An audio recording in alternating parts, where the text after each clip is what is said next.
अस्सलाम वालेकुम everyone, welcome back to my channel. I hope कि आप सब ठीक होंगे। अल्हम्दुलिल्लाह मैं भी बिल्कुल ठीक हूँ। आपने अभी तक मेरे चैनल को सब्सक्राइब नहीं किया तो सबसे पहले मेरे चैनल को सब्सक्राइब करें।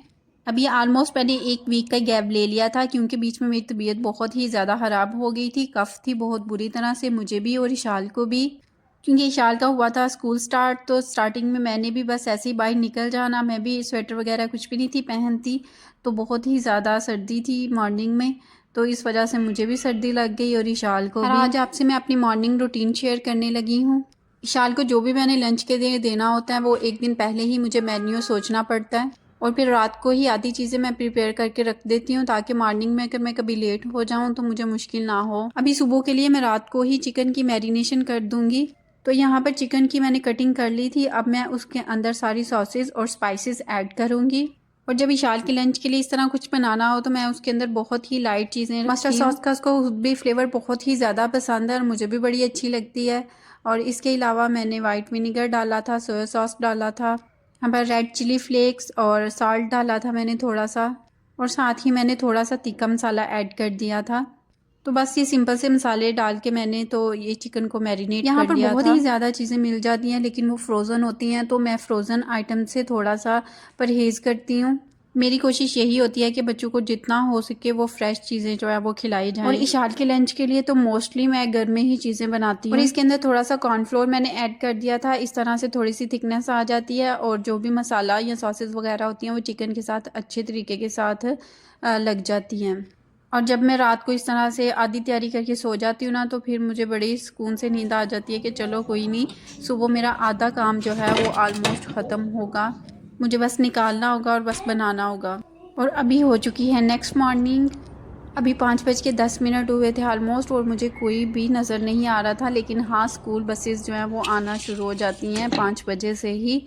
तो बस मुझे ये स्कूल बसेस ही नज़र आती हैं इस टाइम, लेकिन और 5-10 मिनट तक लोग भी बहुत ज़्यादा नज़र आने लग जाते हैं क्योंकि फिर फजर की नमाज का टाइम हो जाता है और फिर लोग काफ़ी ज़्यादा इधर से गुजर के आगे मस्जिद में जाते हैं। और जब से मुझे सर्दी लगी हुई है ना, मैं ठंडी चीज़ों से इतना ज़्यादा परहेज़ कर रही हूँ ना कि ठंडी चीज़ों को पकड़ूँ भी तो मुझे ऐसे लगता है मुझे फिर से खांसी स्टार्ट हो जाएगी। स्टार्टिंग में ऐसा होता था कि मैं इशाल के लिए बहुत ज़्यादा लंच बना देती थी और काफ़ी चीज़ें वेस्ट भी जाती थी, लेकिन यह टाइम के साथ मुझे समझ लग गई कि वो कितना खा सकती है, क्योंकि यहाँ पर स्कूल की उसकी टाइमिंग ज़्यादा होती है, ऑलमोस्ट 3:30 वो घर वापस आती है, तो मैं इसलिए ज़्यादा दे देती थी। लेकिन अभी मुझे अंदाज़ा हो गया, फिर मैं उसी हिसाब से जो है उसको बना के देती हूँ। और यहाँ पर सीजनिंग पैन पे मैंने थोड़ा सा ऑयल डाल दिया और चिकन रख दिया और अब अच्छे से ये पक जाएगा। और साथ में मैंने फ्राइज़ के लिए पोटैटोज़ कट कर लिए थे। और यूँ हुआ कि जब सीजनिंग पैन से थोड़ा सा वो धुआं निकलने लगा तो नीचे से सिक्योरिटी गार्ड आ गया और उसने कहा कि आपके रूम का जो अलार्म है वो बज रहा है। फिर मैंने विंडोज़ वगैरह ओपन की और हमारा एग्जॉस्ट पता नहीं क्यों काम नहीं करता, हालांकि मैंने इसके फ़िल्टर्स भी वॉश किए थे, लेकिन फिर भी वो धुआं उस तरह से खींचता नहीं है। मैंने विंडो वगैरह ओपन की तो फिर वो निकल गया धुआं। और यहाँ पर फ्राइज़ के लिए मैंने सिर्फ उसमें कॉर्नफ्लोर थोड़ा सा ऐड किया था, थोड़ा सा सॉल्ट ऐड कर दिया था और थोड़ी सी चिली फ्लेक्स ऐड कर दी थी। इसमें ज़्यादा मसाले मैं नहीं डालती क्योंकि इशाल को ज़्यादा इस तरह से नहीं पसंद, तो मैं बस सिंपल सा रख के इसको बनाती हूँ। और यहाँ पर चिकन ऑलमोस्ट रेडी था और साथ में मैंने ऑयल को भी गर्म होने के लिए रख दिया था और फ्राइज़ का मैंने एक पीस उसमें डाल के चेक किया था कि वो गर्म हो गया या नहीं, तो वो भी ऑलमोस्ट गर्म है। तो इस तरह दोनों काम जो है वो जल्दी जल्दी हो रहे हैं। इस टाइम पर जितनी मर्ज़ी दौड़ लगा लो ना, तो बस यही होता है कि हम लेट ना हो जाएं। और फिर ये है कि इशाल के जाने की टाइमिंग और फजर की नमाज़ की टाइमिंग भी सेम है, तो उसमें भी मुझे बड़ा मसला होता है। कभी मैं पढ़ के चली जाती हूँ जल्दी जल्दी से, या फिर यही होता है कि वापस आके तो फिर पढ़ के दोबारा वॉक के लिए जाना पड़ता है। और यहाँ पर फ्राइज़ वाला ऑयल भी गर्म हो चुका था, फिर मैंने एक एक करके उसमें फ़्राइज़ डाले। अगर इकट्ठे डालूँ तो वो सारे चिपक जाते हैं क्योंकि ये बर्तन थोड़ा सा छोटा है, तो इसलिए फिर मैं एक एक करके डालती हूँ, तो उस तरह से फिर थोड़े क्रिस्पी बनते हैं। जब बच्चों की वेकेशन चल रही हों तो फिर सिर्फ एक ही मसला होता है कि क्या पकाएं, लेकिन जब बच्चों का स्कूल स्टार्ट हो जाए तो फिर साथ में ये भी होता है कि क्या लंच में दिया जाए, तो मदर्स के लिए ये डबल सोचने वाली बात हो जाती है। और यहाँ पर मैं फ्रूट्स कट करने लगी थी। यहाँ पर मैंने पीच और पपाया दोनों फ्रूट्स ले लिए थे और मेरी कोशिश ये भी होती है कि मैं साथ साथ ही शाल को जो है ना वो लंच में ज़रूर ही फ्रूट्स दिया करूँ, इसलिए मैं 2-3 किस्म के फ्रूट्स इसको काट के देती हूँ साथ में। कभी कभार मैं कोशिश करती हूँ कि साथ सैलड वगैरह भी काट दिया करूँ। इस तरह से जब फ्राई चीज़ें साथ खा रहे हो तो चलो फ्रूट्स भी खा रहे हैं, तो फिर वो एक इत्मीनान रहता है कि साथ अगर गंदी चीज़ें खाई जा रही हैं तो साथ में फ़ायदेमंद चीज़ें भी खाई जा रही हैं। हालांकि ये घर में बनाई हुई हैं, ऑयल भी साफ़ होता है, हर चीज़ साफ़ होती है, लेकिन फिर भी मुझे एक होता है कि नहीं, साथ में फ़्रूट्स जो है वो ज़्यादा होने चाहिए। और मैं कोशिश करती हूँ कि ये हर तरह के फ्रूट्स खाएं। जैसे पपाया अक्सर बच्चे नहीं खाते, लेकिन ये बहुत ही फ़ायदेमंद होता है। मैं वीक में एक दो दफ़ा ज़रूर इनको खिलाती हूँ। और पपाया वैसे भी मुझे खुद भी बहुत ज़्यादा पपाया पसंद जब है। मैं खुद लेके आती हूँ तो मैं छोटा पीस लेती हूँ, लेकिन इस दफ़ा इनके बाबा लेके आया तो वो काफ़ी बड़ा पीस उठा के ले आए थे। तो अभी ये 3-4 दिन में हमसे ख़त्म हो जाएगा। मेरा ये होता है कि मैं सब फ्रूट्स लेके आती हूँ, लेकिन उनकी क्वांटिटी जो है वो थोड़ी ले आती हूँ, ताकि बच्चे एक ही फ्रूट को बार बार खाकर जो बोर ना हो। तो वो सारे फ्रूट्स ये है, जब भी टेस्ट चेंज होता रहे तो बच्चे भी खुश होकर खाते रहते हैं। जब तक मैं फ्रूट्स काट रही हूँ तब तक फ्राइज़ भी बन जाएंगे। इस टाइम पर बहुत जल्दी हाथ चलाना पड़ता है मुझे। वैसे चाहे 1 घंटा ना गुजरे, लेकिन इस टाइम पर इतनी जल्दी जल्दी टाइम गुजर जाता है कि समझ ही नहीं आती बिल्कुल भी। और यहाँ पर फ्राइज़ भी रेडी हो गए थे, अब मैं बस इनको निकाल लूँगी। मेरी कोशिश यही होती है कि फ़जर की अज़ान से पहले पहले मैं सारा लंच वगैरह प्रिपेयर कर लूँ, ताकि अज़ान के टाइम पर मैं इशार को भी साथ उठाकर और ख़ुद भी वज़ू वगैरह करके तो साथ इकट्ठे नमाज़ पढ़ के फिर मैं उसको रेडी कर लेती हूँ। तो वो एक मैंने ख़ुद को चैलेंज दिया होता है कि अज़ान से पहले पहले मैंने सारा काम ख़त्म करना है। तो अल्हम्दुलिल्लाह बाज़ दफ़ा कभी कभार ऐसा होता है कि मैं लेट हो जाती हूँ, अदरवाइज़ डेली ये है कि अज़ान से पहले ही काम ख़त्म हो जाता है। और कभी कभार मैं इतना ख़ुद को सोचती हूँ ना कि मैं इतनी ज़िम्मेदार भी हो सकती हूँ कैसे। मतलब इतना वो होता था कि अच्छा मामा 10 मिनट सो लेने दे, 20 मिनट सो लेने दे, अभी नहीं उठना मुझे। तो बहुत इस तरह करते थे हम लोग। लेकिन अभी यह है कि पूरा अलार्म बजता है तो सारी रात मेरी बार बार आंख खुलती रहती है कि अच्छा मैं लेट तो नहीं हो रही, मैं लेट तो नहीं हो रही। वो इतनी टेंशन होती है ना। तो ये कुछ टाइम तक ही होता है, या उस टाइम तक जब तक बेबीज़ ना आ जाएं। जब बेबीज़ आ जाएं तो उसके बाद फिर मदर्स को खुद ही सारी ज़िम्मेदारी उन पे आ जाती है और वो खुद ही ज़िम्मेदार बन जाती हैं। और यहाँ पर इशाल की बाटल वॉश कर रही थी। मैं उसको इतना कहती हूँ कि अपना पानी फ़िनिश किया करो, छोटी सी तो बाटल है, लेकिन फिर भी वो पीती नहीं है पानी इतना ज़्यादा। थोड़ा बहुत पानी जो है वो बाटल में ज़रूर रह जाता है। घर में भी मेरी कोशिश होती है, मैं इनको कहती रहती हूँ कि पानी पियो, खुद याद करवाना पड़ता है कि पानी पियो। तो मेरा ये होता है मैं जब भी खुद पानी पीती हूँ तो साथ में फिर इनको भी कहती हूँ कि आप लोग भी पानी पियो। और मेरे एक हाथ में फ़ोन होता है, इस वजह से मुझे दूसरे हाथ के साथ इतनी मुश्किल कभी कभार होती है ना चीज़ को ओपन करने में। तो यहाँ पे बस वही मेरे साथ हो रहा था, बड़ी मुश्किल से मैंने इसको ओपन किया। और इसकी बाटल में पानी फिल करने वाला काम मेरा लास्ट होता है, और फिर मुझे एक सेटिस्फेक्शन हो जाती है कि चलो अब लंच रेडी हो गया, अब मुझे परेशान होने की ज़रूरत नहीं है इतनी। और मैं जब लंच वगैरह बना लेती हूँ उसके बाद फिर मैं इशाल को उठाती हूँ। मुझे यही होता है कि चलो वो थोड़ी सी अपनी नींद क्योंकि रात को भी जितना मर्जी बच्चों को जल्दी सुलाने की कोशिश करो ना, लेट होते होते हो ही जाता है। और फिर मदर्स पे हो ना तो वो बहुत जल्दी सुला दे, लेकिन इनके बाबा जो है ना वो थोड़ा सा बिगाड़ते हैं। तो वो ये भी कहते हैं कि मेरे आने तक ना इनको सुलाया करो। तो उन्होंने आना भी 8 बजे होता है, फिर हमें डिनर करते भी टाइम लग जाता है। हालांकि मैं इनको डिनर पहले करवा देती हूँ बच्चों को, ताकि ये रात को जब सोएं तो फिर खाना पहले 1-2 घंटा पहले खाया हो। और जिस निशानी ये बाटल ली थी मैंने उस दिन भी दिखाया था कि इस तरह से बाटल के ऊपर ना पानी का टेम्परेचर ऊपर आता है। और जैसे मैंने पीछे बताया था कि मेरी कोशिश थी कि मैं इस तरह का लंच बॉक्स लूँ जो कि वॉशेबल हो, लेकिन फिर ये शाल बैग उस तरह का उसने लिया है कि ये इसके साथ ही मिला है। लेकिन ये अच्छा है, इसका साइज़ बिल्कुल फिट आता है इसके बैग पे। और ये रात को चॉकलेट इसने मंगवाई हुई थी वो भी मैंने इसके अंदर रख दी। और अभी अल्हम्दुलिल्लाह लंच वगैरह तो रेडी हो गया। अब इसको मैं रखूँगी शाल के बैग के अंदर, और अब मैं उठाऊँगी शाल को, जो सबसे मुश्किल काम होता है इस टाइम पर। और बड़े मूड स्विंग्स भी उसकी चेंज होते रहते हैं, बड़े टेंट्रम्स भी इस टाइम पर उठाने पड़ते हैं मुझे, बड़े सब्र के साथ काम करना पड़ता है। जिन मदर्स के बच्चे भी छोटे हैं उनको इस चीज़ का एहसास होगा कि इस टाइम पर बहुत मुश्किल होता है बच्चों को उठाना है। मैं इसको थोड़ी देर उठाती हूँ, फिर उसके बाद मैं इसको गोद में थोड़ी देर लेके बैठती हूँ, उसके बाद फिर मैं इसको वॉशरूम में लेकर जाती हूँ।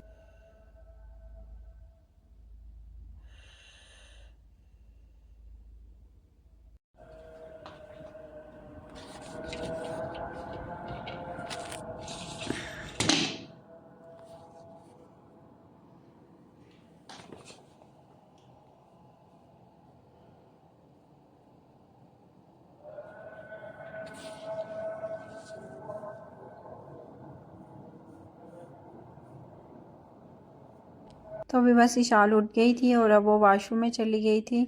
उतनी देर में उसके अभी ब्रेकफास्ट में कुछ खाने के लिए बना लूँगी। ब्रेकफास्ट में बहुत ही लाइट कुछ खाती है, ज़्यादा हैवी कुछ भी नहीं खाती है। अभी मैं बस उसके लिए एग फ्राई कर लूँगी। साथ में मैं 2 खजूरें ज़रूर दे देती हूँ ब्रेकफास्ट में, और कभी कभार पम्पकिन सीड भी दे देती हूँ वीक में 2 दिन। वो बहुत अच्छे होते हैं, उनमें फ़ाइबर बहुत ज़्यादा होता है। वो बच्चों के लिए वीक में तकरीबन 2 दिन उनको दे देने चाहिए, लेकिन 1 स्पून से कम ज़्यादा मिकदार में नहीं देने चाहिए। और इस टाइम मुझे इतना बुरा लग रहा होता है, उसकी नींद बिल्कुल पूरी नहीं होती और मैंने उसको उठा दिया होता है और बस रेडी किया होता है। और अभी शाल को मैं छोड़ने चाह रही हूँ। और मुझसे ना एक सवाल बहुत ज़्यादा पूछा जाता है, चाहे वो फ्रेंड्स में हो या रिलेटिव्स में कहीं भी हो, तो मुझसे अक्सर ये सवाल पूछा जाता है कि क्या आप अपने बच्चों को मारती हैं। और मैं इस चीज़ को सुनकर बहुत ही ज़्यादा हैरान होती हूँ कि मारना भी, अपने बच्चों को कोई मारता भी है। एक बच्चा है जिसके साथ माँ बहुत ज़्यादा प्यार करती है, बहुत ही ज़्यादा प्यार करती है। वो दुनिया में आता है, फिर उसके साथ सारी तवक्कुआत भी माँ की उसके साथ ही लग जाती हैं, और फिर उस पर हाथ उठाना, आई डोंट नो ये किस तरह की समझदारी है। मैं तो कभी इस तरह का सोच भी नहीं सकती। हाथ उठाना या मारना ये मेरे लिए एक बहुत ही बड़ी बात है। इस तरह मैंने कभी भी ना सोचा है, ना कभी अपने बच्चों को मारा है। और मैं सबको कहती भी हूँ, मैं कहती हूँ नहीं, मारना कोई हल नहीं होता। मैंने कभी अपने बच्चों पे हाथ नहीं उठाया। और ऐसा बिल्कुल भी नहीं है कि मुझे गुस्सा नहीं आता, लेकिन मैं बाज़ दफ़ा बहुत सारी चीज़ों को मैं सर्च करती रहती हूँ, मैं पढ़ती रहती हूँ कि मैं अपने गुस्से को किस तरह से कंट्रोल करूँ। और मुझे ऐसा लगता है कि जिस तरह आजकल हमारी सब पढ़ी लिखी माएँ हैं, तो हमें इस चीज़ पर बहुत ज़्यादा गौर करने की ज़रूरत है और वाकई इसके बारे में सर्च करने की भी ज़रूरत है कि हम अपने गुस्से को किस तरह से कंट्रोल करें जब बच्चों पर गुस्सा आए। तो मैं एक जगह पर पढ़ भी रही थी, उन्होंने बड़े अच्छे से उस चीज़ को एक्सप्लेन किया हुआ था। किसी ने अपने बारे में बताया हुआ था कि मुझे बहुत ही ज़्यादा गुस्सा आता है, मैं बहुत ज़्यादा अपने बच्चों को मारती थी, और बाद में फिर मुझे जब इस चीज़ का एहसास होता था, मैं प्यार करती थी। तो फिर कहती हैं कि मुझे किसी ने बोला कि आपको जब गुस्सा आता है तो आप 10 मिनट के लिए सिर्फ अपने बच्चे से दूर जाएं और लंबी लंबी सांस लें, और जो है अपने आप को थोड़ा सा कंट्रोल करने की कोशिश करें। जब आप बिल्कुल ठीक हो जाएं, आप दोबारा बच्चे के पास वापस आ जाएं। तो ये एक बहुत ही अच्छा हल था। खैर, मुझे जब गुस्सा आता है मैं तो बिल्कुल चुप हो जाती हूँ, और फिर मेरे बच्चों को एहसास होता है इस चीज़ का कि हमने ये काम गलत किया है, तो फिर वो खुद ही मुझे मनाने आ जाते हैं कि सॉरी बोल देते हैं कि मामा ये हमने गलत किया। और मुझे लगता है कि उनको एहसास भी इसीलिए होता है क्योंकि मैंने कभी उनको मारा नहीं है। बच्चों को मारने से हो सकता है वो आपकी बात भी मान लें, आपसे डर भी जाएं, लेकिन वो कभी भी आपकी रिस्पेक्ट नहीं करेंगे और ना ही वो आपके साथ इमोशनली उस तरह से अटैच्ड रहेंगे। मैं तो बहुत ज़्यादा इस बारे में बोलती हूँ, इवन मैं कभी किसी को मारते देखूँ तो मैं उधर भी रोकती हूँ कि नहीं मारना, कोई हल नहीं होता। और मैंने बहुत सारी चीज़ें ऐसे देखी हैं, जैसे हम वुमेंस भी हैं, तो हमें अगर कोई बुरा कहता है तो ज़ाहिर है हमें खुद भी गुस्सा आता है, और वो चीज़ हमारे अंदर कितनी फ्रस्ट्रेशन पैदा कर देती है। तो बच्चे भी तो ऐसे ही होते हैं ना, वो भी इसी तरह से सोचते हैं। तो हमें उनको बिल्कुल भी इस तरह नहीं कहना चाहिए आप बुरे हैं या इस तरह से। तो बच्चे को हमेशा बोलें कि आप बहुत अच्छे हैं, आप बहुत अच्छे हैं, तो वो हमेशा फिर पॉजिटिव सोचेगा और वो उसी तरह से काम भी करेगा। और दूसरी बात यह है कि बच्चे तो बहुत ज़्यादा छोटे होते हैं ना, तो उनको अगर हम बचपन से ही इस तरह कुरान की तरफ या अल्लाह का खौफ उनके दिल में डालें ना, तो मुझे लगता है कि जब एक बच्चा भी होता है या बड़ा इंसान होता है ना, तो अगर वो अल्लाह का खौफ उसके दिल में होगा ना, तो वो कभी भी कुछ गलत नहीं करेगा और वो एक बहुत ही अच्छा इंसान बनेगा। और मैं भी अपने बच्चे पे यही अप्लाई करती हूँ कि मैंने कभी उनको ये नहीं कहा कि मैं, अगर आप ये गलत काम करोगी तो मैं आपको मारूंगी। मैंने हमेशा उनको यही बताया कि बेटा, अगर आप झूठ बोलोगे या इस तरह कुछ गलत करोगे तो आपको अल्लाह ताला पनिशमेंट देंगे। बच्चों के दिलों में बचपन से ही अपना खौफ नहीं डालना चाहिए, बल्कि अल्लाह का खौफ डालना चाहिए। है कि बहुत सारी मेरे दिल में बातें थी जो कि मैंने अभी यहाँ पर थोड़ी सी बोली भी हैं। हो सकता है कि बहुत सारे लोग मेरे से डिसएग्री भी करें, लेकिन ये एक मेरा पर्सपेक्टिव था जो कि मैंने एक्सप्लेन किया है यहाँ पर। और इशाल को छोड़ने के बाद मैं चली गई थी वॉक पे। वॉक करके आने के बाद फिर मैंने जल्दी से बनाया हसन के लिए नाश्ता और हिबा के लिए, और अपने लिए नाश्ता बनाकर तो फिर हम लोगों ने बस बैठ के नाश्ता किया और थोड़ी बहुत बातें की, और फिर वो चले गए थे ऑफिस। और फिर मैं आ गई थी किचन में, जहाँ पर बहुत ही ज़्यादा काम था। मैं अभी बर्तन वॉश करने का सोच ही रही थी कि कोई काम नीचे चल रहा था, तो लाइट थोड़ी देर के लिए उन्होंने बंद की। लेकिन मैंने अंधेरे में हर काम कर लिया था। फिर मैं आ गई थी रूम में जहाँ पर बहुत ही ज़्यादा टॉयज़ वगैरह इनके बिखरे हुए थे, और फिर इशार को जब मैं सुबह रेडी करती हूँ तो वो चीज़ें भी वहाँ ही पड़ी हुई थी, वहाँ से मैं नहीं उठाई थी। मैंने कहा बाद में ही इनको बेच के तो फिर इशार ने जाना होता है, तो सुबह के टाइम पर बहुत ही ज़्यादा मुझे जल्दी होती है, इसलिए फिर मैं ये चीज़ें इधर ही रहने देती हूँ कि मैं बाद में समेट लूँगी। उस टाइम पर नमाज की भी जल्दी होती है और इसकी भी जल्दी होती है, तो इस वजह से फिर ये सारी चीज़ें मैं इधर ही रहने देती हूँ, क्योंकि ये तो बाद में भी समेटी जा सकती हैं, तो वो दोनों काम ज़रूरी होते हैं, फिर इसलिए उनको पहले किया जाता है। और यहाँ का वेदर पता नहीं क्या अजीब सा है, मुझे समझ नहीं आती कि बच्चों के लिप्स, बड़ों के लिप्स इतने ड्राई रहते हैं ना, दिन में जितनी दफ़ा मर्ज़ी उन पे कुछ ना कुछ लगाते रहो फिर भी इतने ड्राई हो जाते हैं ना लिप्स। तो मैंने सोचा वैसलीन से बेहतर तो कोई चीज़ नहीं है, तो इसलिए मैं वैसलीन लेकर आई हुई हूँ, वही मैं इनके लिप्स पे भी 3-4 दफ़ा लगा देती हूँ दिन में।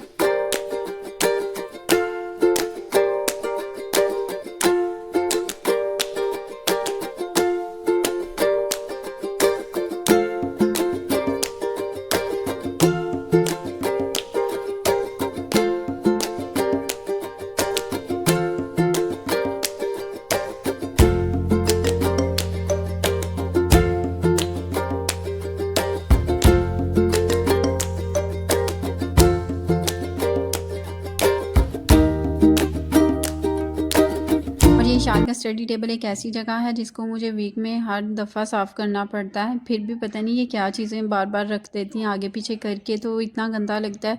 वीक में एक दफ़ा मैं इसको लाजमी साफ़ करती हूँ। हालांकि यहाँ से मैंने सारी जो एक्स्ट्रा बुक्स थी वो निकाल के तो उनको एक बॉक्स में डाल के रख दी हुई है, लेकिन फिर भी इनकी पेंटिंग और ड्राइंग वगैरह चलती रहती है, तो इस वजह से फिर यहाँ चीज़ें बिखरी रहती हैं। और यहाँ पर ईशान ने कुछ कार्ड बनाए हुए थे, कुछ पेंटिंग सी, ये वो है। और यहाँ पर एक ये बुक है, ये ईशान के दादा अबू ने उसको दी थी, तब ईशान बहुत ही ज़्यादा छोटी थी, तो ये उनका फर्स्ट गिफ्ट था तो ईशान के लिए। उनकी तरफ से एक बहुत ही बड़ी मेमोरी है जो कि रह गई है। वही इंसान रहते नहीं लेकिन चीज़ें रह जाती हैं।